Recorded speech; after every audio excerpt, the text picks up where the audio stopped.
नमस्कार दोस्तों, स्वागत है पुनः सुपर हाउस के इस प्लेटफॉर्म पे आपका। ठीक है, तो जैसा कि पॉलिटी के सेक्शन में पिछली बार हम लोगों ने प्रीवियस ईयर जितने भी क्वेश्चन आए हुए थे 2015 से लेकर के वो सारे कवर कर लिए हमने।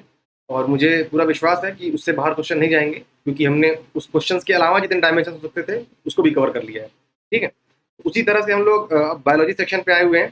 तो बायोलॉजी सेक्शन में अब हम लोग तो चैप्टर जितने भी क्वेश्चन हैं उसको कवर करने की कोशिश करेंगे। और कोशिश करेंगे इसको कि जल्दी खत्म हो, क्योंकि 350 प्लस क्वेश्चन है इसमें। और विश्वास करिए इस चीज़ का कि इससे बाहर क्वेश्चन ज़्यादा जाएगा नहीं। ठीक है, क्योंकि ये विटामिन हो गया, आपका डिजीज हो गया, ऐसे ज़्यादा क्वेश्चन आते हैं हर एग्जाम में, वनडे एग्जाम में। ठीक है, तो वहाँ पर हम लोग वहाँ पर भी ज़्यादा क्वेश्चन है तो उसको भी कवर करने की कोशिश करेंगे। बाकी विश्वास करके आप इन वीडियोज़ को बार बार रिवाइज करके देखिए, तो अमूमन याद हो जाएंगी चीज़ें आपको। ठीक, अब यहाँ से आप सुनना शुरू करिए। ठीक, जो आपको लग रहा है कि लिखने के लायक है तो वो लिख लीजिएगा। ठीक है, बाकी फीडबैक दीजिएगा कमेंट बॉक्स में क्या सुधार किया जा सकता है। और चलिए, तो पहला क्वेश्चन शुरू करते हैं हम लोग अपना।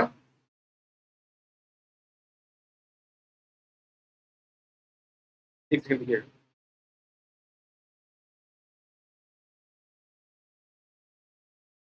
चलिए, पहला क्वेश्चन क्या बोल रहा है।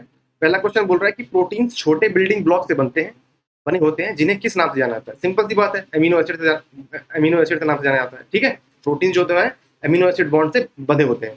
ठीक है, चलिए अगला देखिए। अंगूर की खेती करने को या संवर्धन को निम्नलिखित में से किस नाम से जाना जाता है। अंगूर क्या बोलते हैं, विटीकल्चर। क्या बोलते हैं, विटीकल्चर। अब यहाँ पर सेरीकल्चर दे रखा है। सेरीकल्चर किससे है, रेशम वाले से है। हॉर्टिकल्चर बागवानी, पिसीकल्चर मछली। ठीक, चलिए नेक्स्ट क्वेश्चन देखिए अगला। निम्नलिखित में से कौन सा शब्द रेशम के कीड़े से के वही रेशम वाला आ गया ना, तो क्या हो जाएगा, सेरीकल्चर। पीसी किससे था, मछली वाले से। Very good. नेक्स्ट क्वेश्चन देखिए। आर्निथोलॉजी का संबंध किससे है। आर्निथोलॉजी, आर्निथोलॉजी किससे संबंधित है, पक्षियों के अध्ययन से। ठीक है, अब ये देखिए हड्डियों वाला दे रखा है, तो ये क्या हो जाएगा, ऑस्टियोलॉजी। क्या हो जाएगा, ऑस्टियोलॉजी। अब यहाँ पर देख लीजिए, एंटोमोलॉजी होता है कीट वाला। एरोबोलॉजी होता है जो उड़ने वाले जंतुओं का अध्ययन होता है। एरोबोलॉजी में एरो शब्द जुड़ गया ना, उड़ने से संबंधित। और इथोलॉजी हो जाए तो जंतुओं के व्यवहार से संबंधित। क्या क्या बोला मैंने, इथोलॉजी जंतुओं के व्यवहार से, एरोबोलॉजी एरोबायोलॉजी क्या हो जाएगा, उड़ने वाले से, एंटोमोलॉजी कीट पतंग से। ठीक है, चलिए नेक्स्ट क्वेश्चन देखिए। अगला सवाल देखिए। एंटोमोलॉजी भी देखा हमने ऊपर, क्या हो जाएगा, कीट। ठीक है, नेक्स्ट क्वेश्चन आइए फटाफट।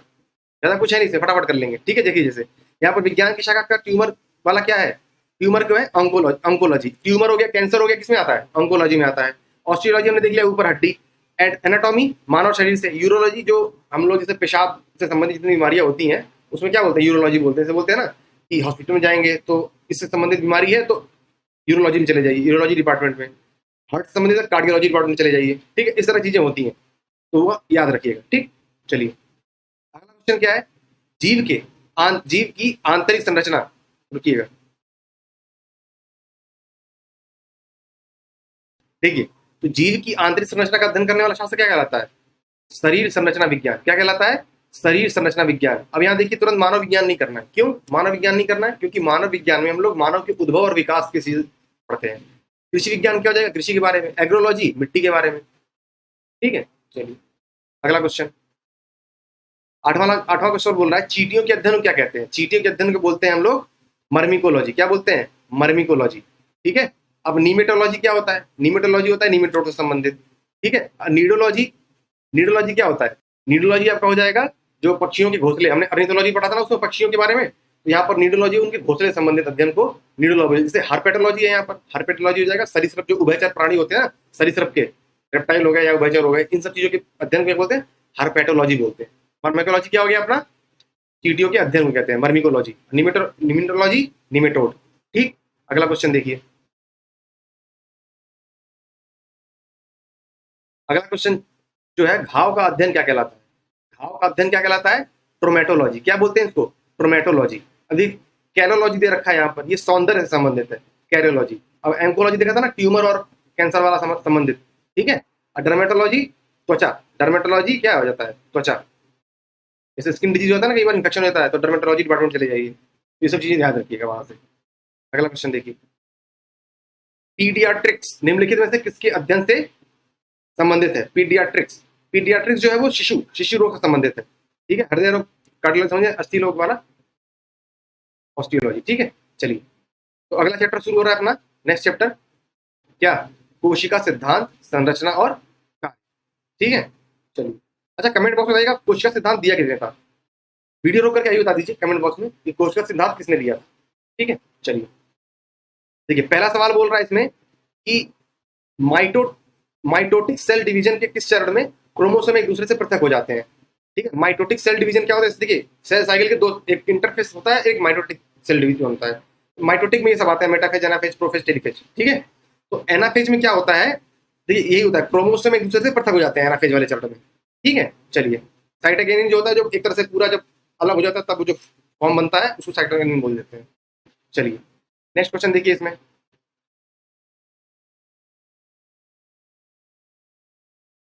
कोशिका में निम्न में से कौन सी पाचन थैली कहलाती है। कोशिका में निम्न में से कौन सी पाचन थैली कहलाती है, तो कौन सी कहलाती है, लाइसोसोम। इसको बोलते हैं लाइसोसोम। अच्छा, लाइसोसोम को और क्या बोलते हैं, मृत थैली क्या बोलते हैं, या फिर आत्महत्या की थैली बोल दीजिए। माइटोकॉन्ड्रिया क्या बोलते हैं, राइबोसोम को क्या बोलते हैं, सब बताइए कमेंट बॉक्स में आप। माइटोकॉन्ड्रिया तो पढ़ा होगा ना आपको, आपने power house of the cell क्या बोलते हैं, माइटोकॉन्ड्रिया। ठीक है, लाइसोसोम को आत्महत्या की थैली क्यों बोलते हैं, इसलिए बोलते हैं कि जो एक उसमें से एक तरह थैली होती है जो क्या करता है कि जो जितने वायरस या कीटाणु होते हैं वो उनको नष्ट करते रखता है। ठीक है, और जब वो क्या होता है एक सर्टेन एज के बाद उसमें अमाउंट भर जाता है तो फट जाता है लाइसोसोम, तो क्या है वो पूरे सेल को खत्म कर देता है। ठीक, तो क्या होता है, सुसाइड हो गया ना, फट के खुद को नुकसान कर लिया। चलिए, नेक्स्ट क्वेश्चन देखिए। निम्नलिखित जीवों में से किसमें कोशिका में निम्नलिखित, एक मिनट रुकिएगा, वीडियो थोड़ा अटक रहा होगा तो मैनेज करिएगा, है ना। ऑडियो क्लियर आ रही होगी वैसे।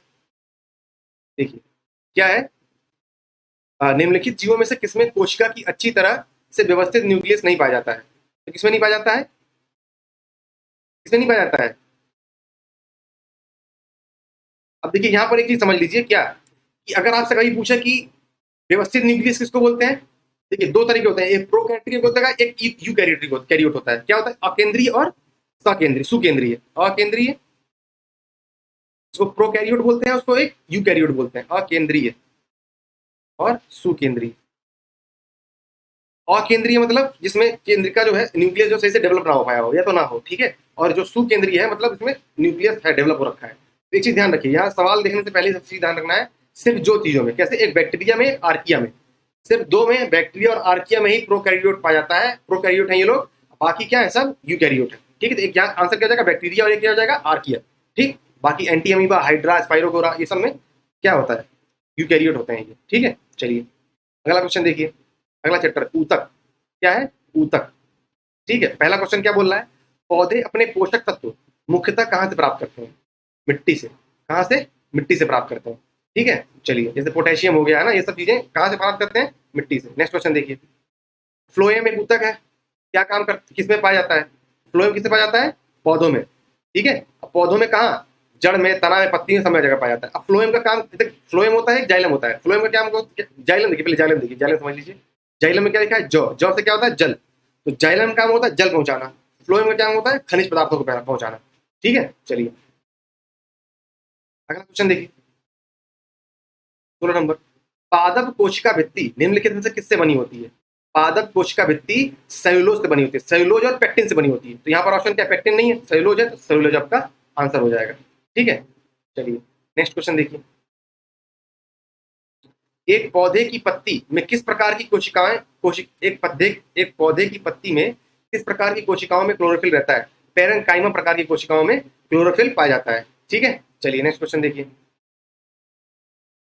क्लोरोफिल जलाया जाए तो कौन सा तत्व तो शेष बचेगा, मैग्नीशियम बचेगा, मैग्नीज बचेगा, क्या बचेगा, Mg। मतलब Mg मतलब क्या हो जाएगा, मैग्नीशियम। और मैग्नीज होता तो क्या बोलता, Mn। ठीक है, ये भी क्लियर रखिएगा, मैग्नीज का साइन, जो मैग्नीशियम का साइन होता है Mg होता है।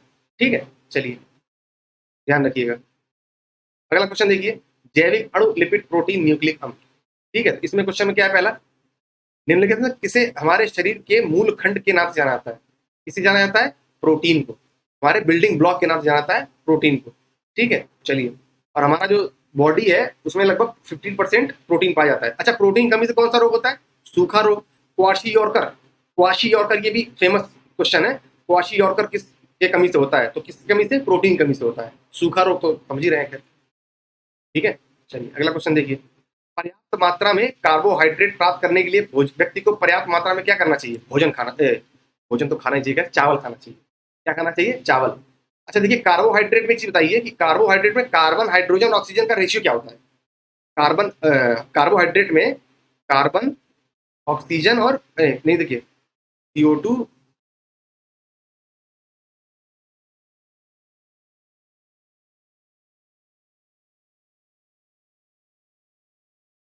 CO2, H2 और O2, इनका रेशियो क्या होता है? देखिए इसमें क्या होता है रेशियो? 1:2:1, यही पूछा जा सकता है कभी कभी। ठीक है, कार्बोहाइड्रेट में कार्बन, हाइड्रोजन, ऑक्सीजन का रेशियो 1:2:1 होता है। ठीक है, चलिए अगला क्वेश्चन देखिए। दो या दो से अधिक लोकस के एलीलों के बीच अंतःक्रिया को क्या कहते हैं? एपिस्टाटिस। क्या बोलते हैं? एपिस्टाटिस बोलते हैं। ठीक है, एपिस्टाटिस क्या होता है? जैसे एक जीन के प्रभाव को कई अन्य जीनों के माध्यम से संशोधित किया जाता है उसको। ठीक है, इसे कभी कभी मतलब मॉडिफाइड जीन भी बोलते हैं। ठीक है, चलिए, और इससे मॉडिफिकेशन के बाद जो व्यक्ति मतलब जो लक्षण दिखते हैं उसको क्या बोलते हैं? एपिस्टोटिक। एपिस्टोटिक लक्षण बोलते हैं उसको। ठीक है, चलिए अगला क्वेश्चन देखिए। ट्रांसक्रिप्शन यानी अनुलेखन के दौरान डीएनए का वह स्थान जहां आरएनए पॉलीमरेज जुड़ता है। देखिए दो स्थान होते हैं, एक स्टार्टिंग वाला क्या बोलते हैं, जहां शुरुआत होती है उसको प्रमोटर बोल देते हैं, और एक जो मतलब एक क्या बोलते हैं, अंतिम वाला स्थान जहां पर वो खत्म हो रहा है। ठीक है, समापन स्थल एक तरह से। तो प्रमोटर, आरएनए पॉलीमरेज जो है वो प्रमोटर स्थल पर जुड़ता है, प्रमोटर कहलाता है, प्रमोटर वाले स्थल पर ही जुड़ता है। ठीक है, चलिए अगला क्वेश्चन देखिए। अगला क्वेश्चन है जेनेटिक्स। अगला चैप्टर जो है अपना पांचवा, अनुवांशिकी। देखिए यहाँ पर क्या बोला जा रहा है, एक अनिषेचित मानव अंडे में सामान्यता कितना होता है? क्या होता है? एक क्रोमोसोम होता है, एक एक्स क्रोमोसोम। ठीक है, पता है ना आपको, 46 क्रोमोसोम होते हैं जोड़ों में। चलिए, 22 जो होते हैं वैसे, एक और जो है, एक जो है लिंगी, 22 अलिंगी होते हैं, जिनको क्या बोलता है, 22 जो है वो आपके ऑटोसोम्स होते हैं, मतलब अलिंगी गुणसूत्र होते हैं, असमान लिंगी। ठीक है, नहीं मतलब समान लिंगी गुणसूत्र होते हैं जिनको ऑटोसोम्स बोलते हैं। जो अलग मतलब कि असमान होता है उसको हेट्रोसोम्स, और हेट्रोसोम से ही लिंग डिसाइड होता है, 23वां जोड़ा होता है वो। ठीक है, चलिए अगला क्वेश्चन है अपना, हसिया कोशिका रक्ताल्पता। हसिया यानी sickle cell anaemia. Sickle cell anaemia किसके तहत होता है? हीमोग्लोबिन के असामान्य स्तरों के कारण। एक्चुअली क्या होता है इसमें, जो जब हीमोग्लोबिन का जो सामान्य स्तर होता है ना, उसके अलावा असमान स्तर हो जाता है, तो ये क्या करता है कि ऑक्सीजन के माध्यम से हंसिया के टाइप का आकार बना लेता है। ठीक, उसी को क्या बोलते हैं? सिकल सेल एनीमिया बोल देते हैं। ठीक है, चलिए अगला क्वेश्चन देखिए। अगला क्वेश्चन बोल रहा है कि निम्नलिखित में से कौन सा रोग पुरुषों की तुलना में महिलाओं में बहुत कम होता है? कौन सा? वर्णांधता, कलर ब्लाइंडनेस। अच्छा, कलर ब्लाइंडनेस में कौन से कलर नहीं दिखते हैं? मतलब कौन से दिखते नहीं, मतलब कौन से कलर पहचानने में दिक्कत होती है? हरा एवं लाल। हरा एवं लाल रंग पहचानने में दिक्कत होती है। ठीक है, और इससे पुरुष ज्यादा प्रभावित होते हैं, और स्त्रियां कब प्रभावित होती हैं? जब उनके दोनों गुणसूत्र एक्स एक्स इससे प्रभावित हो, तभी मतलब स्त्रियां इससे प्रभावित होती हैं। ऐसा नहीं कि स्त्रियां प्रभावित ही नहीं होती हैं, उनकी तुलना में पुरुष ज्यादा होते हैं। चलिए नेक्स्ट क्वेश्चन देखिए। अगला क्वेश्चन बोल रहा है कि क्रोमोसोम्स टर्नर सिंड्रोम में क्या में प्रभावित होते हैं? क्या 45 क्रोमोसोम टर्नर सिंड्रोम में प्रभावित होते हैं? इसमें क्या होता है, जैसे देखिए जनरली क्या 46 क्रोमोसोम्स पाए जाते हैं, लेकिन इसमें क्या होता है कि जो एक्स एक्स क्रोमोसोम है वो एक ही अंडे में चले जाते हैं। जो लिंग गुणसूत्र है ना एक्स एक्स, वो एक ही अंडे में चला जाता है। इसी तरह जब इसका शुक्राणु से निषेचन होता है, तब जो जाइगोट बनता है, जाइगोट, उसमें लिंग वाला गुणसूत्र मिलता ही नहीं है, मतलब संख्या कम होती है उसकी, 45 ही बने रहते हैं। क्यों? क्योंकि एक जो गुणसूत्र है वो, एक जोड़ा जो कहाँ चला गया, वो एक ही अंडे में चला गया। मतलब कि एक्स एक्स था, पहले से किसी में एक गुणसूत्र थे, उसमें एक्स एक्स वाला एक और चला गया, तो दो लिंग गुणसूत्र एक ही अंडे में चले गए, तो क्या हो गया? टोटल 46 बनेंगे नहीं, 45 रहेंगे। उसी को बोल देते हैं टर्नर सिंड्रोम। ठीक, चलिए भाई, जो अर्धसूत्री विभाजन होता है ना, अच्छा ये लड़कियों में होता है। अच्छा देखिए, लड़कियों में अर्धसूत्री विभाजन होता है। कैसा? जब 46 का 23 23 होगा ना, तो क्या हो जाएगा? अर्धसूत्री। और जब 46 का 46 46 बने, तब क्या बोलते हैं? समसूत्री बोलते हैं विभाजन। ठीक है, तो अर्धसूत्री महिलाओं में होता है, तो महिलाओं में ज्यादा देखने को मिलता है। ठीक, चलिए आनुवांशिक रोग है ये एक तरह से। अगला क्वेश्चन देखिए, 27 नंबर, जंतु जगत, एनिमल किंगडम। आलू पर्णवेलन विषाणु द्वारा किसके द्वारा? एफिड्स, एफिड्स द्वारा प्रेषित होता है। ठीक है, आलू पर्णवेलन विषाणु, इसको एक तरह से क्या बोलते हैं? PLRV, potato leaf roll virus. ठीक है, तो ये एफिड्स द्वारा प्रेषित होता है, एफिड्स। नेक्स्ट क्वेश्चन देखिए। टोक्साफोन, टोक्साफेन कीटनाशी उदर विष के रूप में कार्य करता है। किसके रूप में? आपका उदर विष। ठीक है, तो C will be your right answer. चलिए नेक्स्ट क्वेश्चन देखिए। अगला जो है, अब यहाँ पर समझना पड़ेगा, अगले क्वेश्चन में आपको कुछ चीजें समझनी पड़ेंगी। दो चीजें, कुछ जानवर बच्चों को जन्म देते हैं और कुछ अंडे देते हैं जो बाद में बच्चों का रूप ले लेते हैं। बच्चे के रूप में जन्म देने वाले जानवरों को किस नाम से जाना जाता है? जरायुज। क्या बोलते हैं? जरायुज, वाइविपरस जानवर बोलते हैं। और अंडज किसको बोलते हैं? ओविपिरस को, जो अंडे के रूप में देते हैं, बाद में वो बच्चे बनते हैं। ठीक, दोनों चीजें क्लियर होनी चाहिए यहाँ पर। नेक्स्ट क्वेश्चन 29 नंबर, 29 था ये, 30 नंबर। निम्नलिखित में से कौन सा गुण स्तनधारियों की विशेषता नहीं है? त्रिकक्षीय हृदय नहीं पाया जाता है। 4 कक्ष होते हैं ना हृदय में, ठीक है, त्रिकक्षीय नहीं होते। बाकी जो है गर्म रक्त वाले जीव, ये तो होते ही हैं गर्म रक्त वाले जीव। अगला, त्वचा में बालों के साथ साथ पसीने और तेल की ग्रंथियां पाई जाती हैं। अधिकांश स्तनधारी जीवित पशु पैदा करते हैं। सिंपल सी बात है। चलिए अगला देखिए, अगला क्वेश्चन। नीचे दिए गए विकल्पों में से वर्ग इंसेक्टा के संदर्भ में कौन सा गलत कथन है? तो इसमें जो गलत कथन है, देखिए पहला क्या बोल रहा है, 3 जोड़ी पैर पाए जाते हैं, बिल्कुल पाए जाते हैं। इनके पैर आपस में जुड़े होते हैं, बिल्कुल जुड़े होते हैं। इनके प्रत्येक शरीर खंड में 1 जोड़ी पैर होता है, ये गलत है। ठीक है, और इनके वक्षीय खंडों में पैर विद्यमान होते हैं, बिल्कुल विद्यमान होते हैं, वक्षीय खंड में होते हैं ना पैर इनके। चलिए अगला देखिए, और ये लोग, इनका जो रक्त परिसंचरण तंत्र है वो खुला रहता है, ये भी ध्यान रखिएगा। ठीक है, और कोशिकाओं से श्वसन होता है इनका, अलग से फेफड़े वेफड़े नहीं पाए जाते हैं। अगला देखिए, निम्नलिखित में से कौन सा एक उत्पाद फाल्स फीट है जिससे अमीबा अपने भोजन को निगलता है? क्या बोलते हैं? स्यूडोपोडिया। क्या बोलते हैं? स्यूडोपोडिया। एक्चुअली क्या होता है, जो जीवित अमीबा होता है ना, उसके जो जीवित द्रव होते, सतह पर जीव द्रव होते हैं, वो हमेशा बनते बिगड़ते रहते हैं। ठीक है, अच्छा, जब बनते बिगड़ते रहते हैं तो उसी से क्या होता है, मतलब कि आकार उसका फिक्स रहता नहीं है, और उसी बनते बिगड़ने से ही वो अपना आवागमन या फिर मूवमेंट करता है, और उसी से भोजन भी ग्रहण करता है। उसका काम ही भोजन ग्रहण करना होता है। तो उसी को जो बनना बिगड़ना है, उसको क्या बोल देते हैं? स्यूडोपोडिया बोल देते हैं। ठीक, चलिए अगला क्वेश्चन देखिए। एक कीट की रक्त शर्करा है, क्या है? ट्रेहालोज डाइसैकेराइड है, डाइसैकेराइड शर्करा है ये। क्या बोलते हैं? ट्रेहालोज। ठीक है, चलिए, और ये कहाँ तक किसे पाया जाता है जनरली? कीट में हो गया, शैवाल हो गया, खमीर हो गया, कवक हो गया। ठीक है, पौधों में भी पाया जाता है। चलिए नेक्स्ट क्वेश्चन देखिए, अगला क्वेश्चन। इनमें से कौन उड़ सकता है? हॉर्नबिल। कौन उड़ सकता है? हॉर्नबिल। ठीक है, अब इससे अगला क्वेश्चन क्या हो जाएगा कि ये विश्व का सबसे छोटा पक्षी भी एक तरह से, हॉर्नबिल। ठीक है, और अगला क्वेश्चन देखिए, पहले अगला क्वेश्चन देख लीजिए आप। कौन सा जीवित पक्षी विश्व का सबसे छोटा अंडा देता है? कौन देता है? हॉर्नबिल। हॉर्नबिल विश्व का सबसे छोटा पक्षी भी है और सबसे छोटा अंडा भी देता है। ठीक है, अगला क्वेश्चन।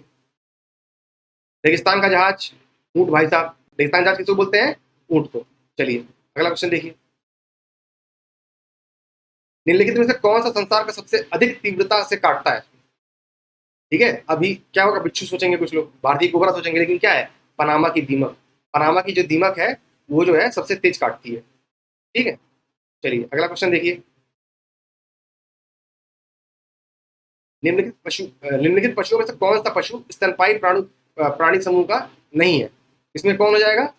स्क्लोडियोन, स्क्लोयोडोन, स्कोलियोडोन जो है वो स्तनपायी प्राणी का समूह का नहीं है। क्या, किसका है ये? मत्स्य समूह का है ये, मत्स्य समूह में पाया जाता है ये। बाकी कंगारू, हिप्पोपोटामस, व्हेल, ठीक है, ये सब क्या है? स्तनपायी प्राणी के समूह के प्राणी है। अगला क्वेश्चन देखिए। अच्छा, एक स्तनपायी का एक और वो होता है कि कान के मध्य भाग में 3 हड्डियां होती हैं उनकी। ठीक है, और नियत तापीय होते हैं, टेम्परेचर वाला जो होता है। अगला क्वेश्चन देखिए। ऐसा कौन कौन सा जीव है या प्राणी है जो एक ही समय में दोनों तरफ देख सकता है? कौन है? गिरगिट। ठीक है, गिरगिट जो है दोनों समय, एक ही समय दोनों तरफ देख सकता है। चलिए अगला क्वेश्चन देखिए। देखिए, केंचुए का उत्सर्जी अंग कौन सा है? केंचुए का उत्सर्जी अंग क्या होता है? नेफ्रिडिया, इसको बोलते हैं नेफ्रिडिया। और इसका वैज्ञानिक नाम क्या है? लुब्रिसिना। केंचुए का वैज्ञानिक नाम क्या है? लुब्रिसिना, लुब्रिसिना। ठीक है, और केंचुए के साथ साथ किसका होता है? जोंक का हो गया। जोंक का भी क्या होता है? उत्सर्जी अंग नेफ्रिडिया होता है। ठीक है, चलिए, और किसान का मित्र बोलते ही हैं इसको, क्यों? क्योंकि भूमि को सरंध्र बनाता है, उसमें मतलब हवा पास होने के लिए रंध्र बनाता है उसमें। ठीक है, अगला देखिए क्वेश्चन। अधिकांश कीट किस प्रकार श्वास लेते हैं? ट्रेकिया प्रणाली से। क्या होता है, इनके जो रक्त होता है इनका, उसमें श्वसन नलिकाएं होती हैं, उसी को क्या बोलते हैं? एक तरह से ये ट्रेकिया पद्धति कहते हैं। ठीक है, चलिए अगला क्वेश्चन देखिए, मकड़ी में चौथा अंग कौन सा है? मकड़ी में बुक लंग्स, क्या बोलते हैं? Book lungs. ठीक है, अगला क्वेश्चन देखिए, वयस्क बिल्ली के कितने कितने दांत होते हैं? 32 नहीं, 32 नहीं, 30 30। 32 तो अपने होते हैं ना, 30 दांत होते हैं वयस्क बिल्ली के। ठीक है, और अयस्क के अवयस्क के कितने होते हैं? 26। अवयस्क बिल्ली के 26 और वयस्क के 30। अगला क्वेश्चन देखिए, अब आ जाइए मानव शरीर, पाचन तंत्र। देखिए, हाइपोक्सीमिया क्या है? हाइपोक्सीमिया होता है जब रक्त में ऑक्सीजन का लो लेवल हो जाता है, तब क्या बोलते हैं उसको? हाइपोक्सीमिया। ठीक है, हाइपोक्सीमिया बोलते हैं उसको। जो अपना खून है ना, वो पर्याप्त मात्रा में जो है ऑक्सीजन ले जा नहीं पाता है, इसी में क्या बोलते हैं हम लोग? हाइपोक्सीमिया बोल देते हैं। चलिए, अगला क्वेश्चन देखिए, मेस्टिकेशन क्या है? मेस्टिकेशन चबाने के कार्य को बोलते हैं। कि चबा के प्रथम स्टेज होता है एक तरह से, ये चबा करके जो है उसका क्षेत्रफल बढ़ाया जाता है, कि जो एंजाइम्स गिरे हैं वो जल्दी पचा सकें उसको। ठीक है, मेस्टिकेशन क्या होता है? चबाने का कार्य। अगला क्वेश्चन देखिए, प्रोटीन छोटे बिल्डिंग ब्लॉक से बने होते हैं, जिन्हें क्या बोलते हैं हम लोग? अभी हमने ऊपर देखा था, सबसे पहला क्वेश्चन क्या था इस चैप्टर का? ठीक है भाई, अमीनो एसिड, ध्यान रहेगा। चलिए, अगला क्वेश्चन है, कौन सी मास्टर ग्रंथि है? मास्टर ग्रंथि किसको नहीं पता होता है, बचपन से पढ़ रहे हैं वही चीज। इसको प्यूटिटरी ग्लैंड, जिसको पीयूष ग्रंथि बोलते हैं। ठीक है, और ये स्फेनाइड हड्डी में पाया जाता है। किसमें? खोपड़ी के स्फेनाइड हड्डी में पाया जाता है। प्यूटिटरी ग्लैंड बोल लीजिए या पीयूष ग्रंथि बोल लीजिए। ठीक, अभी देखेंगे अग्नाशय से कौन सी ग्रंथि निकलता है। ठीक है, अच्छा, निम्नलिखित में से किस जानवर की छोटी आंत होती है? छोटी आंत होती है शेर की। अरे ऐसे कैसे? देखिए, जो शाकाहारी होते हैं उनकी बड़ी आंतें होती हैं, मतलब छोटी आंत होती है, मतलब बड़ा हाथ होता है उनका, मतलब लंबाई बड़ी होती है। और जो मांसाहारी होते हैं उनकी छोटी आंतें होती हैं। और मनुष्य प्राणी का सबसे बड़ा हाथ होता है लंबाई में। ठीक है, चलिए, अगला देखिए, हमारे शरीर में कुल पोषक तत्व और खनिज अवशोषण का 90% कहाँ होता है? छोटी आंत में। सारा अवशोषित वहीं से होता है ना। ठीक, चलिए, कहाँ से होता है? छोटी आंत। हमारे शरीर में कुल पोषक तत्वों तथा खनिजों का 90% शरीर के किस भाग में सर्वाधिक रूप से सोख लिया जाता है? छोटी हथेली द्वारा। ठीक है, चलिए, 7.5 मिनट टोटल होता है, जिसमें छोटी आंत और बड़ी आंत अलग अलग बटे होते हैं। टाइलिन एंजाइम का संबंध किससे है? लार से। किससे है? लार से। टाइलिन एंजाइम का लार संबंध है। लार से एक और होता है माल्टेज। माल्टेज होता है। और जठर रस से कौन से निकलते हैं? जठर रस। एक तो क्या पेप्सिन, जठर ग्रंथि से निकलती है जठर रस, जठर निकलता है जठर रस। ठीक है, और हाइड्रोक्लोरिक अम्ल भी यहीं से निकलता है, इसी में से उसका हिस्सा है। पेप्सिन हो गया, रेनिन हो गया। ठीक है, चलिए, रेनिन। चलिए, अगला क्वेश्चन देखिए, जठर रस ये है ना अपना, से जोड़ लीजिए। और आंतरिक रस से क्या क्या निकलता है? आंतरिक रस से आपका इरेप्सिन हो गया, माल्टेज हो गया, सुक्रोज हो गया। चलिए, सुन लीजिए एक बार, तो कुछ ना कुछ याद रहेगा, तो मान दीजिएगा। अब वही क्वेश्चन आ गया, हमारे पेट में स्थित पाचक रस में मुख्य रूप से क्या होता है? हाइड्रोक्लोरिक अम्ल। क्या होता है? हाइड्रोक्लोरिक अम्ल। ठीक है, ध्यान रखिएगा। तो यही क्या है, मतलब एक तरह से जो हानिकारक जीवाणु होते हैं उनको नष्ट करता है एक तरह से। ठीक है, अब भोजन के पचाने में भी सहायक होता है। चलो, अगला देखिए, सीकम। सीकम जो है वो सेल्यूलोज के पाचन के काम आता है। ये छोटी आंत का एक भाग होता है, ये सेल्यूलोज के पाचन के काम आता है। और देखिए, मतलब जैसे जो जानवर होता है ना, शाकाहारी जानवर, उनमें ज्यादा मैच्योर्ड रूप में होता है। हमारे अंदर जो है तो उतना मैच्योर्ड फॉर्म में नहीं होता है ये सीकम। लेकिन जो शाकाहारी जानवर होते हैं उनमें ज्यादा मैच्योर्ड फॉर्म में होता है, पाया जाता है ये। ठीक है, अगला क्वेश्चन देखिए, अगला क्वेश्चन, कौन सा अंग वसा को तोड़कर कोलेस्ट्रॉल बनाता है? कौन सा अंग जो है वो वसा को तोड़ करके कोलेस्ट्रॉल बनाता है? कौन बनाता है? यकृत। ठीक है, यकृत जो है, इसमें जो है एक पित्तरस निकलता है, जो किस रंग का होता है? नीले और हरे रंग का। पित्तरस जो निकलता है इसमें से, वो नीले हरे रंग का होता है। ठीक है, चलिए, अगला क्वेश्चन देखिए, मनुष्यों में अग्र चवर्णक दांतों का चवर्णक दांतों के साथ अनुपात क्या है? क्या हो जाएगा इसमें? 2:3। अच्छा, देख लीजिए यहाँ पर, ये जो है 2:1। ठीक है, और फिर ये दो अग्र चवर्णक और ये चवर्णक, 2:3:1।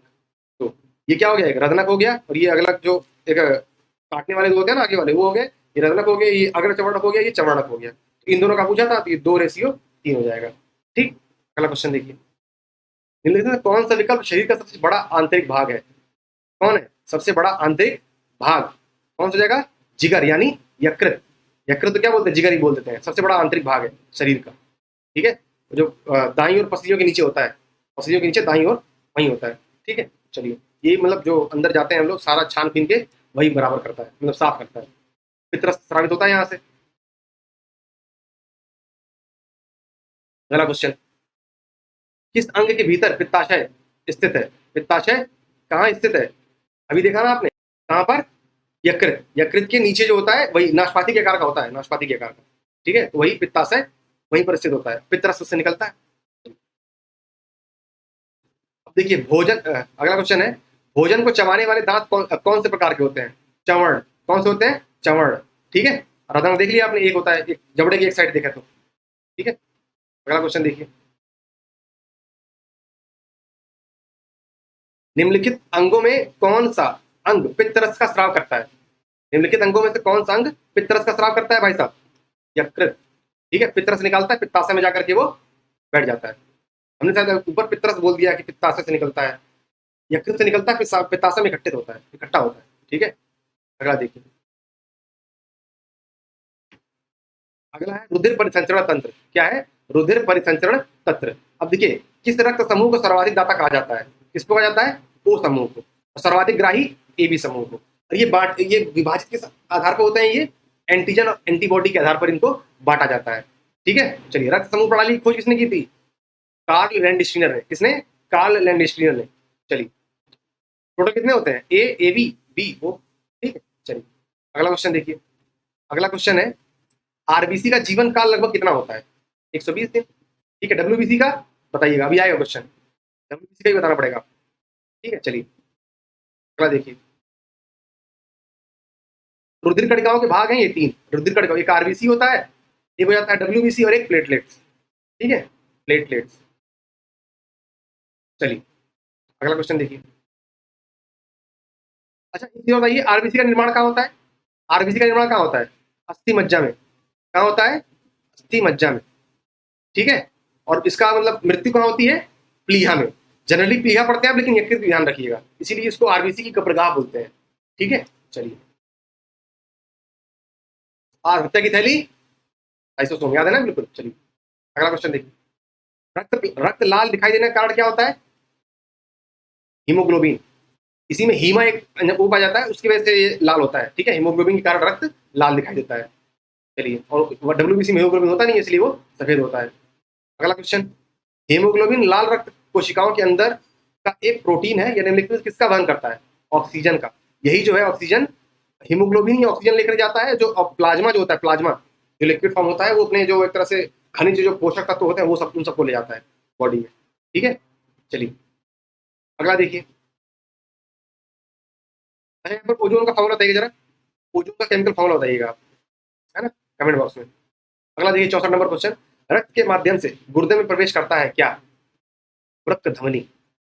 रक्त जो है वृक्क धमनी के माध्यम से गुर्दे में प्रवेश करता है, ठीक है। चलिए, आगे चलिए, आगे नेक्स्ट क्वेश्चन देखिए, लाल रक्त कणिकाएं शरीर के किस भाग में बनती हैं? अभी देखा हमने ऊपर, बताइए जरा। बिल्कुल बिल्कुल सही है, कहाँ है? अस्थि मज्जा में, ठीक। चलिए, अच्छा एक चीज बताइएगा, कि जैसे बोलते हैं ना कि किसी के बॉडी में कितना खून होगा, तो वो परसेंटेज होता है, क्या होता है? उसके वजन का 7%, ठीक है। उसके बॉडी में तेल होगा, तेल बोल रहा हूँ मैं, खून होगा। और अगर आयतन के आधार आधार पूछे तो क्या बोलेंगे? 1/13 भाग। क्या हो जाएगा? 1/13 भाग, उसमें ब्लड पाया जाएगा उसके आयतन से, ठीक है। चलिए, दोबारा बताइए, आरबीसी का कब्रिस्तान किसको बोलते हैं? वेरी गुड, प्लीहा, ठीक है। चलिए, अगला क्वेश्चन देखिए, अगला क्वेश्चन जो है आपका 66 नंबर, सामान्य मनुष्य में रक्त के प्रति 100 क्यूबिक सेंटीमीटर में हीमोग्लोबिन की मात्रा कितनी होती है? 14 से लेकर के 15.6। जब हम सीबीसी करवाते हैं, जाकर के ब्लड टेस्ट करवाते हैं, तो उसमें आता है ना हीमोग्लोबिन इतना है, प्लेटलेट्स इतने हैं, ठीक है। तो वहां पर क्या आ जाता है? वहां पर चेक करना होता है कि 14 से लेकर के 15.6 ग्राम जो है 100 क्यूबिक सेंटीमीटर में है कि नहीं इतना, ठीक है। चलिए, अगला क्वेश्चन देखिए, सर्वग्राही हमने देखा था अभी, ए बी, और सर्वदाता ओ। ठीक है, चलिए अब वही चीज समझिए यहाँ पर कि इनमें जो है बांटा बांटा किस आधार पर जाता है। बांटा इस आधार पर जाता है कि देखिए, एक होता है एंटीजन, क्या होता है एंटीजन, एक होता है एंटीबॉडी। ठीक है, प्रतिजन और प्रतिजैविक। चलिए इसमें क्या होता है, एक सेकंड रुकिएगा जरा। देखिए जैसे ए आपका जो ब्लड ग्रुप ए हो गया, ए ब्लड ग्रुप में क्या होता है, एंटीबॉडी, ए एंटीबॉडी होती है। नहीं नहीं नहीं, देखिए उल्टा बोल रहा हूं मैं। ए ब्लड ग्रुप ए में ए एंटीजन होता है, बी क्या होता है एंटीबॉडी होती है। जैसे कि कैपिटल ए हो जाएगा, बी जो है स्मॉल एंटीबॉडी हो जाएगी। ए ब्लड ग्रुप में ए एंटीजन होता है, बी एंटीबॉडी होती है। और वैसे ही बी वाले ब्लड ग्रुप में बी बी एंटीजन होता है और ए क्या होता है एंटीबॉडी हो जाता है। ठीक, क्लियर हो गया। और ए बी, अच्छा देखिए ए बी और ओ किस तरह से सर्वग्राही हैं और सर्वदाता है। कैसे, देखिए जो ए बी ब्लड ग्रुप है आपका, उसमें एंटीबॉडी की अनुपस्थिति होती है, इसमें एंटीबॉडी नहीं होता है। ठीक है, और लेकिन जो ओ है आपका, इसमें जो है एंटीबॉडी ए और बी दोनों उपस्थित होते हैं। क्लियर रहेगा, चलिए ध्यान रखिएगा, दोबारा सुन लीजिए। ए ब्लड ग्रुप में ए एंटीजन होता है, बी एंटीबॉडी होता है। बी ब्लड ग्रुप में बी एंटीजन होता है, ए एंटीबॉडी होता है।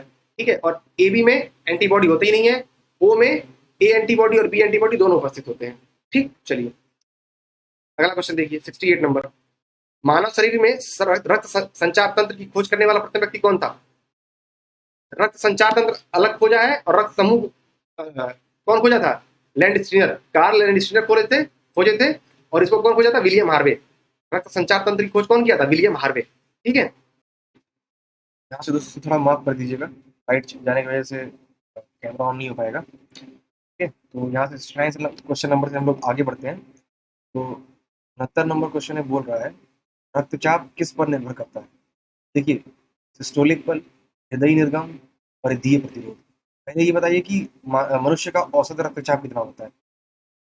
मनुष्य का औसत रक्तचाप कितना होता है, कितना होता है 120/80। ठीक है, अब ये 120 क्या है, 80 क्या है।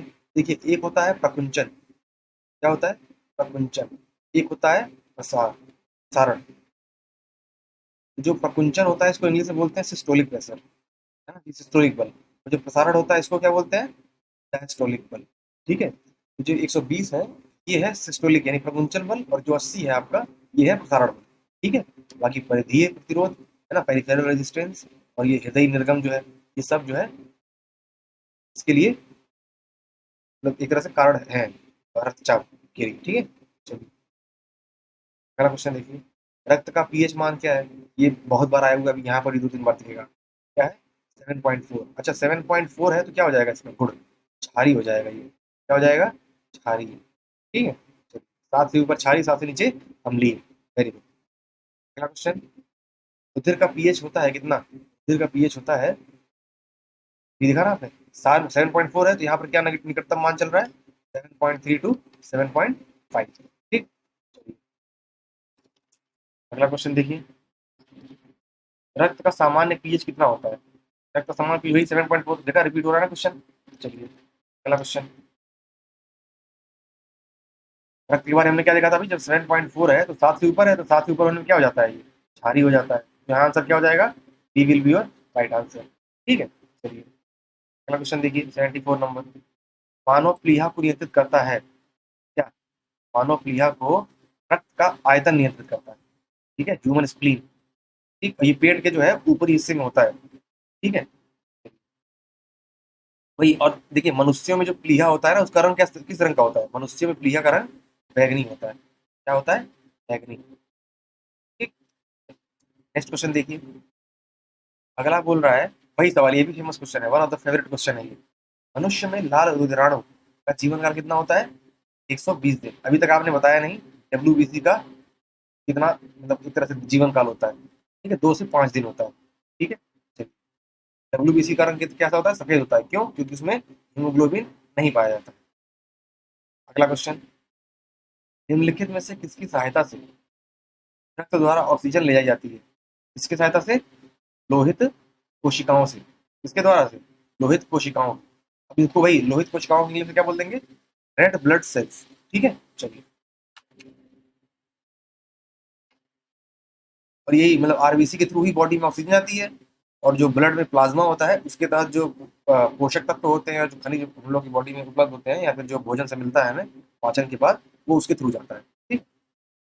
अगला क्वेश्चन वही है कि मानव रक्त में प्लाज्मा की लगभग कितनी मात्रा होती है। मानव रक्त में प्लाज्मा की मात्रा कितनी होती है, 50 से 55 से 60%, और वही आरबीसी की 40 से 45 मान लीजिए। ठीक है, चलिए अगला क्वेश्चन देखिए। रक्त समूह ओह कहलाता है, रक्त समूह ओ क्या कहलाता है, सार्वजनिक दाता, सार्वजनिक दाता। अच्छा, अभी यहाँ पर रिवाइज करिए वापस तो। ए वाले ग्रुप ब्लड ग्रुप में क्या था, क्यों था ये ए ग्रुप ब्लड ग्रुप, और बी वाले में बी क्यों कहलाता था। ए वाला इसलिए कहलाता था क्योंकि इसमें जो है ए एंटीजन होता था, ए जो है एंटीजन होता था, और बी जो है एंटीबॉडी होती थी, और बी वाले में बी एंटीजन होता था, ए एंटीबॉडी होती थी। ठीक है। और सार्वजनिक दाता वाले में इसमें क्या है, इसमें एंटीजन ही अनुपस्थित रहता है। क्या रहता है, एंटीजन जो है वो उपस्थित रहता है, अनुपस्थित रहता है, सॉरी अनुपस्थित रहता है, और एंटीबॉडी जो ए बी दोनों उपस्थित रहते हैं इसमें, ओ वाले में। ठीक। और वहीं अगर ए बी की बात कर दी जाए, सार्वजनिक ग्रहण करता है ना, सार्वजनिक ग्रहण करता, तो इसमें क्या होता है, इसमें एंटीबॉडी नहीं होती है। सार्वजनिक दाता वाले में एंटीजन नहीं रहता है, और सार्वजनिक ग्रहणकर्ता वाले में एंटीबॉडी नहीं रहती है। ठीक, एंटीजन मिलता है। वेरी गुड, नेक्स्ट क्वेश्चन आइए। मानव शरीर का रक्त बैंक क्या कहलाता है, लीहा। क्या कहलाता है, लीहा। ठीक। जो क्या बोलते हैं, कब्रगाह उसका। ठीक है, वो नष्ट करने का कार्य करता है उसको। अगला क्वेश्चन देखिए। मानव शरीर में रक्त का आयतन शरीर के भाग का लगभग कितने प्रतिशत होता है। कितना हमने बात किया था, 7%। अगर वो भाग की बात करें तो 1/13 भाग। ठीक है, चलिए अगला क्वेश्चन देखिए। एक वयस्क व्यक्ति में लाल रक्त कोशिकाओं की सामान्य संख्या कितनी होती है। अब यहाँ देखिए, इस शब्द को ध्यान दीजिएगा क्योंकि आगे भी डब्ल्यूबीसी का आएगा। ठीक है, तो 4.6 से लेकर के 6.2 तक, 4.6 से 6.2 मिलियन पर क्यूबिक मिलीमीटर। ठीक है, क्यूबिक मिलीमीटर, 4.6 से 6.2 मिलियन पर क्यूबिक मिलीमीटर। ठीक है, अब अगला क्वेश्चन देखिए। ये आरबीसी की बात चल रही है, कितनी, किसकी, आरबीसी की। ठीक है, अगला क्वेश्चन देखिए। अगला है, अब यहाँ देख लीजिए, इसके बाद है क्वेश्चन शायद, कि कौन सा निलय मानव हृदय का सबसे बड़ा और सबसे मजबूत कक्ष होता है। कौन सा होता है, बायां। ठीक है, बायां निलय जो होता है आपका, देखिए जो ऑक्सीकृत एक तरह से ब्लड होता है ना, वो इसी कक्ष में होता है। ठीक है, 4 कोष्ठक होते हैं, एक आलिंद और एक, दो आलिंद दो निलय। ठीक है, तो दाया बाया आलिंद और दाया बाया निलय, 4 हो गए। अभी क्वेश्चन आया था ऊपर कि मनुष्य में स्तनधारी में इस तरह से 3 हृदय कक्ष होते हैं, तो हमने गलत कर दिया था। इसी तरह यहाँ से यहाँ पे क्लियर होगा कि 4 होते हैं। ठीक। जो ऑक्सीकृत ऑक्सीजन युक्त रुधिर होता है, उसमें किसमें होता है, वो बाएं निलय में होता है, और यहीं से पंप होता है तो पूरी बॉडी में जाता है। ठीक, इसलिए सबसे बड़ा और सबसे मजबूत कक्ष यही होता है, बायां निलय। ठीक है।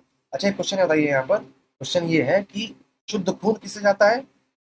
कि देखिए, एक आर्टरी होती है, एक वेन्स होता है। ठीक है, एक धमनी होती है, एक शिरा होता है। तो शुद्ध खून किसमें जाता है, और अशुद्ध खून किसमें से लौट के आता है वापस। शुद्ध खून किससे जाता है, और अशुद्ध खून किससे लौट करके वापस आता है, उसमें। ठीक है, कमेंट बॉक्स में रोक के बता दीजिए वीडियो, है ना। उपवास के बाद रक्त शर्करा का स्तर कितना हो जाने की स्थिति को प्री डायबिटीज माना जाता है। देखिए, जब 100 से लेकर के 125 तक चला जाता है उसका, तब क्या माना जाता है, pre diabetes. Pre diabetes in the sense कि डायबिटीज होने से पहले जो जितने गुण होते हैं वो सब इसमें दिखते हैं, सिम्टम्स। ठीक है, अगला क्वेश्चन। रेत में श्वेत रक्त कोशिकाओं की संख्या, सामान्य संख्या कितने हजार है। अब देखिए यहाँ पर वहां पर क्या था, मिलियन, 4.6 से 6.2 तक मिलियन पर क्यूबिक मिलीमीटर। उसी तरह यहाँ क्या है, 4.5 से 10,000 पर क्यूबिक मिलीमीटर। ये ध्यान रखिएगा, यूनिट ध्यान रखिएगा, वरना कंफ्यूज करके गलत कर सकता है। ठीक है, क्वेश्चन देखिए 85, रक्त स्कंदन विकार। अब यहाँ देखिए, यहाँ तरीका समझिए कि किस तरह से क्वेश्चन को बदला है। ठीक है, अब यहाँ पर सिंपल, अगर जैसे एक क्वेश्चन यही बन सकता है कि रक्त थक्का न जमने के बीमारी को मतलब थक्का ना जमना किसके कारण होता है, बीमारी होती है किसी कमी के कारण होती है। ठीक है, यहाँ पर क्या लिख दिया उसी चीज को, रक्त स्पंदन विकार। ठीक है, अब वहीं पर देखिए यहाँ पर फिलोक्विन, तो उसका आंसर है। क्यों है, क्योंकि विटामिन के का रासायनिक सूत्र है, विटामिन के का रासायनिक सूत्र है ये फिलोक्विनोन। ठीक है, इसलिए आंसर यहाँ पर विटामिन भी लिख सकता था। विटामिन के की कमी से रक्त का थक्का जमना कम हो जाता है, उसी को यहाँ पर इस तरह से क्वेश्चन पूछा गया है। ठीक है, अगला क्वेश्चन देखिए। अगला क्वेश्चन है, मनुष्यों के किस अंग में परिहृद परि चलिए इसको ह बड़ा लिखा है तो मतलब ह आधा होता है, ठीक है इसमें। चलिए, तो मनुष्य के किस अंग में परिहृद यानी कोरोनरी धमनी विद्यमान होती है, इसमें विद्यमान होती है। देखिए, हृदय को जो शुद्ध रक्त सप्लाई करने की धमनी होती है ना, उसी को क्या बोलते हैं, कोरोनरी धमनी। ठीक है, हृदय को जो शुद्ध रक्त सप्लाई करने के लिए धमनी की आवश्यकता होती है उसको क्या बोलते हैं हम लोग, कोरोनरी धमनी। ठीक है, चलिए, अब यही जब ब्लॉक हो जाती है या थोड़ा इसमें नैरो हो जाती है या ब्लॉक हो जाती है तभी हार्ट अटैक आता है, तो ब्लड का फ्लो हो नहीं पाता है पूरा, इसी वजह से आदमी को हार्ट अटैक आ जाता है। ठीक है, चलिए, अगला क्वेश्चन है, वह तत्व जो रक्त में नहीं पाया जाता है कौन सा, क्रोमियम नहीं पाया जाता है, बाकी लोहा, तांबा, मैग्नीशियम ये सब चीजें क्या है, पाई जाती हैं आपकी। ठीक है, चलिए, अगला क्वेश्चन देखिए। औसतन एक मानव शरीर में रक्त का भार शरीर की तुलना में लगभग कितना होता है, वही 7 से 8%। कितना, 7 से 8%। ठीक, चलिए, अगला क्वेश्चन देखिए। अब ये बता दीजिए रक्त का पीएच मान कितना होता है, बिल्कुल बिल्कुल सही कह रहे हैं आप, 7.4। अगला क्वेश्चन, अस्पताल में निम्नलिखित में से किस विभाग में कैथ लैब होती है, देखिए क्वेश्चन आ गया ना सर से, तो कार्डियोलॉजी में जो है, कार्डियोलॉजी विभाग में कैथ लैब होती है। ठीक, CATH, CATH lab, cath lab. ठीक, अगला क्वेश्चन देखिए, ईसीजी का प्रयोग किस रोग के निर्णय के लिए किया जाता है, ये जो है हृदय की कमजोरी। ठीक है, हृदय किस तरह से काम कर रहा है, ये ईसीजी का फुल फॉर्म क्या होता है, इलेक्ट्रोकार्डियोग्राफी। ठीक है, इलेक्ट्रोकार्डियोग्राफी, उसका हृदय की कमजोरी नापने के लिए इसको किया जाता है इस्तेमाल। ठीक, अगला क्वेश्चन देखिए। अब ये श्वसन तंत्र पर, श्वसन तंत्र चैप्टर का पहला प्रश्न बोल रहा है, फेफड़ों की बाहरी आवरण परत को क्या कहते हैं, तो क्या कहते हैं, फुफ्फुस आवरण, क्या कहते हैं, फुफ्फुस आवरण। ठीक है, इसको इंग्लिश में क्या बोलते हैं, प्लूरा, क्या बोलते हैं, प्लूरा, प्लूरा। ठीक है, ध्यान रखिएगा, कई बार देवनागरी में प्लूरा लिख देगा तो भी पूछा जा सकता है। ठीक है, चलिए, अब यही में एक दो आवरण होते हैं, बाह्य आवरण होता है, एक आंतरिक आवरण होता है। ठीक है, तो बाह्य आवरण को क्या बोलते हैं, पैराइटल प्लूरा, और जो आंतरिक वाला होता है उसको विसरल प्लूरा बोलते हैं। ठीक है, इसको क्या बोलते हैं, बाहरी वाले को पैराइटल और अंदर वाले को प्लूरल। ठीक है, प्लूरल स्पेस कह देते हैं एक तरह से। नहीं, ये प्लूरल जो प्लूरल स्पेस है ना उन दोनों के बीच की जगह को बोलते हैं, और जो ये बाहरी वाला हो गया आंतरिक वाले को ना विसरल बोलते हैं, विसरल, विसरल, बाहरी वाले को पैराइल और इसमें आंतरिक वाले को विसरल, और दोनों के बीच जो जगह होती है उसको प्लूरल स्पेस बोलते हैं। ठीक है, चलिए क्लियर कर लीजिएगा इसको, मतलब यही सही है, इसको मान लीजिएगा।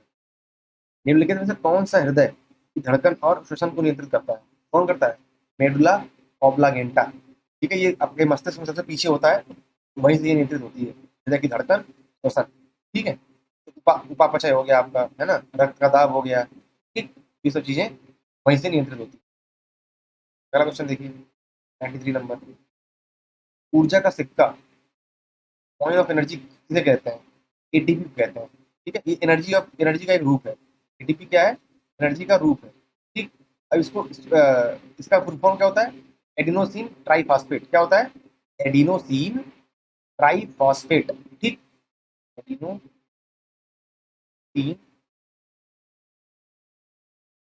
ट्राइफॉस्फेट।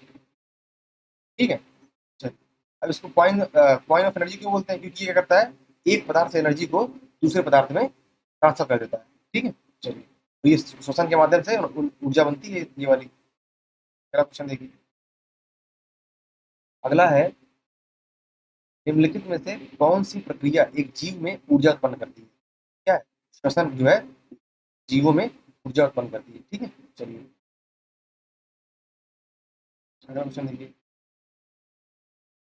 मनुष्यों के उस अंग या भाग की पहचान करें जो श्वसन प्रक्रिया से संबंधित नहीं है। ठीक है। कौन सा नहीं है? केशिकास्त केशिकास्तवक, ये जो है ये उत्सर्जी अंग से संबंधित है, उत्सर्जी अंग से। बाकी जो है ये आंतरिक भाग से जो है श्वसन प्रक्रिया संबंधित है। वायु कोष्टिका, सूक्ष्म श्वास नली, फुफ्फुस आवरण, ये तो देख लिया ना आपने, उसके बाहरी आवरण को बोलते हैं। ठीक है। अगला क्वेश्चन देखिए, उच्छादन। उच्छादन जो है अनावरण जिसको बोलते हैं, पर किसी पदार्थ का वायु से नमी का अवशोषण करने के गुण को क्या कहा जाता है? प्रस्वेदन। प्रस्वेदन बोला जाता है। उच्छादन यानी अनावरण पर किसी पदार्थ का वायु से नमी का अवशोषण करने के गुण को प्रस्वेदन कहते हैं। ठीक।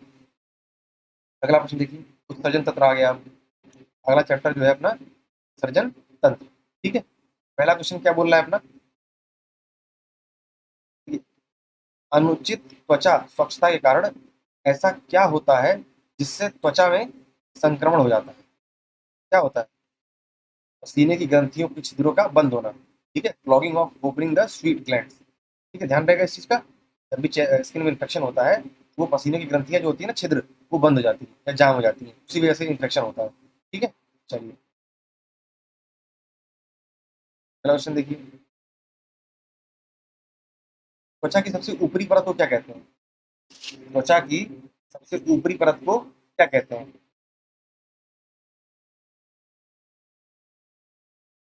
अब यहाँ पर देखिए तीन चीज समझ लीजिए। यहाँ तो खैर एपिडर्मिस बोलते हैं इसको। ठीक है। इसको क्या बोलते हैं? एपिडर्मिस बोलते हैं। एक एपिडर्मिस होता है, एक डर्मिस होता है, एक हाइपोडर्मिस होता है। एपिडर्मिस सबसे ऊपर हो गया, डर्मिस जो है वो बीच वाला हो गया, और हाइपोडर्मिस सबसे नीचे वाला हो गया। ठीक है। मुख्यतः तीन परतें होती हैं मुख्यतः। अगला क्वेश्चन देखिए, और जो, अच्छा ये बताइएगा जरा कि जो आपका ब्लड में जैसे इंजेक्शन जब लगता है नस में, तो वो धमनी में लगता है या शिरा में लगता है? ये क्वेश्चन बताइएगा आप। जब इंजेक्शन लगता है धमनी में लगता है या शिरा में लगता है? यही बताइएगा कि धमनी किस लेयर में होती है स्किन के, और शिरा किस लेयर में होती है स्किन के। ठीक है, बताइएगा इस कमेंट बॉक्स में। क्यूरियोसिटी होगी तो ढूंढ के बता देंगे आप।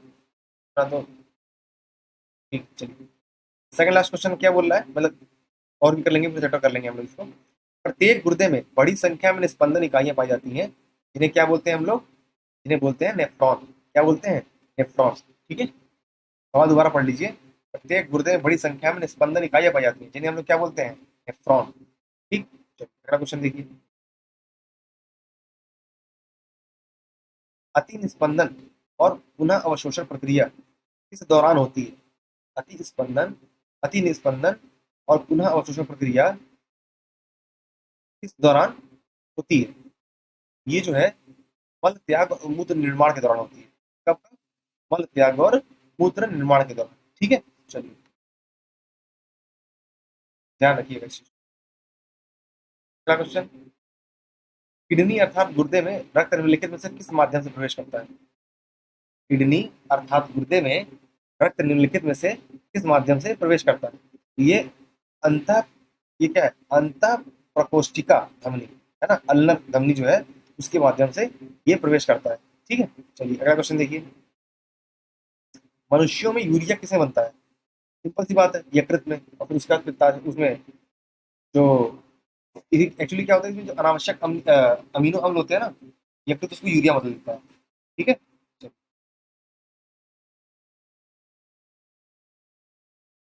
अगला क्वेश्चन देखिए, मूत्र का असामान्य घटक क्या है? मूत्र का असामान्य घटक क्या है? एल्बुमिन। क्या है? एल्बुमिन। ठीक है, ध्यान रहेगा, एल्बुमिन। देखिए इसमें क्या होता है, जैसे मूत्र है आपका, तो उसमें 95% जो है वो जल होता है। जल। 5% है उसमें कार्बनिक पदार्थ होते हैं। कार्बनिक पदार्थ। ठीक है। कार्बनिक पदार्थों में क्या है? यूरिया, यूरिक अम्ल, है ना, ये सब चीजें, पोटेशियम ऑक्साइड हो गया। ठीक है, ये सब चीजें पाई जाती है इसमें। एल्बुमिन है जो है, ये जो है असामान्य घटक है। नेक्स्ट क्वेश्चन देखिए, यकृत के विषहरण के दूसरे चरण के दौरान, यकृत के विषहरण के दूसरे चरण के दौरान किसके अणु अपशिष्टों के साथ संलग्न हो जाते हैं और उन्हें शरीर से बाहर निकाल देते हैं? तो किसके? प्रोटीन। किसके? प्रोटीन। ठीक है, जी ध्यान रहेगा आपको।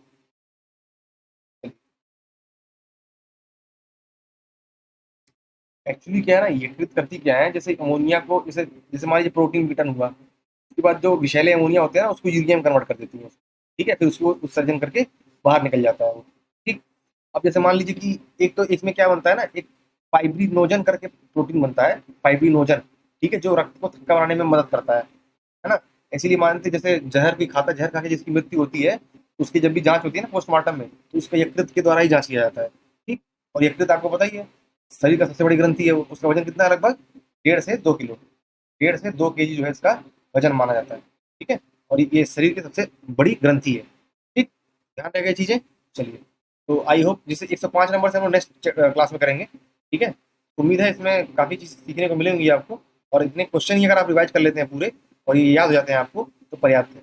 ठीक है। बाकी 105 से लेकर के बाकी आगे जो क्वेश्चन कवर होंगे, हम लोग उसको नेक्स्ट वीडियो में कवर करेंगे। ठीक है।